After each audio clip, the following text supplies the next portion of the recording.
एक रात की पूरी स्लीप सिर्फ आपको थका हुआ नहीं बनाती, वो आपकी क्रेविंग्स, मूड, फोकस और फूड चॉइसेस को नेक्स्ट डे हाईजैक कर सकती है। खमागणी, मैं हूं अंकित सिंह, ये मसल माफिया। और इसीलिए स्लीप को सिर्फ रेस्ट मत समझो। स्लीप एक बायोलॉजिकल रीसेट है, और जब ये रीसेट डिस्टर्ब होता है तो बॉडी और ब्रेन दोनों का रिस्पॉन्स चेंज हो जाता है। और आज हम समझेंगे कि स्लीप और न्यूट्रिशन का कनेक्शन इतना स्ट्रांग क्यों है, और कैसे आप अपनी फूड चॉइसेस से स्लीप क्वालिटी को सपोर्ट कर सकते हो।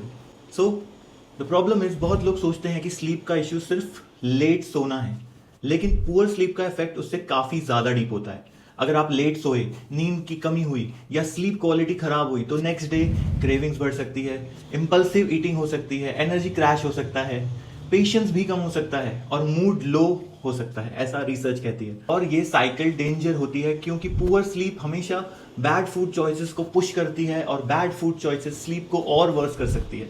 मतलब एक लूप बन जाता है। इसीलिए बहुत से लोग बोलते हैं मुझे डाइट कंट्रोल नहीं हो रही, बट एक्चुअली उनका स्लीप सिस्टम ऑलरेडी स्ट्रेस्ड होता है।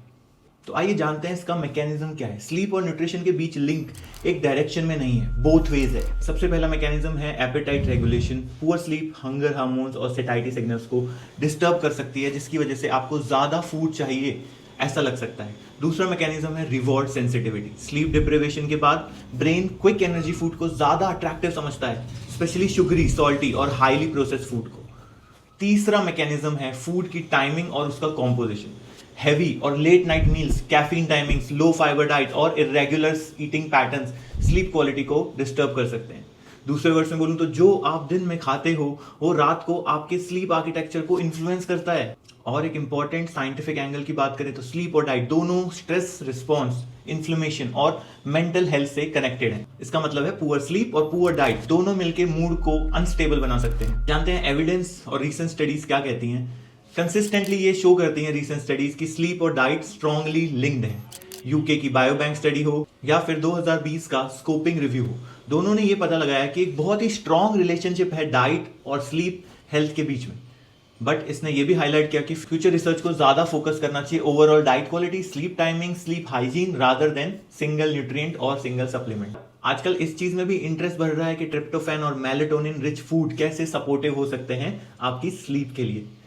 सो एविडेंस बेस्ड समरी की बात करूं तो वो सिंपल है, better diet supports better sleep supports better food decision. So here is what actually works. Keep dinner lighter and not too late. Reduce caffeine later in the day.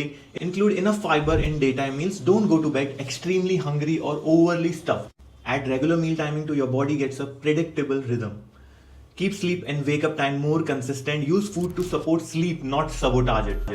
Practical pattern is balanced breakfast, stable lunch, light dinner, no chaotic late night snacking. And for Indian food habits, simple option जैसे curd, fruits, oats, दाल, vegetables और moderate dinner. इन portions को लेके आप अपनी better sleep को support कर सकते हो। Heavy fried, ultra process late meals को अवॉइड करना है। तो sleep is not just when your body rest, sleep is when your body repairs your eating behaviour, your mood and your control. And if your sleep is broken, your food choices often becomes louder than your will power. तो fix the sleep and food chaos often start becoming quieter.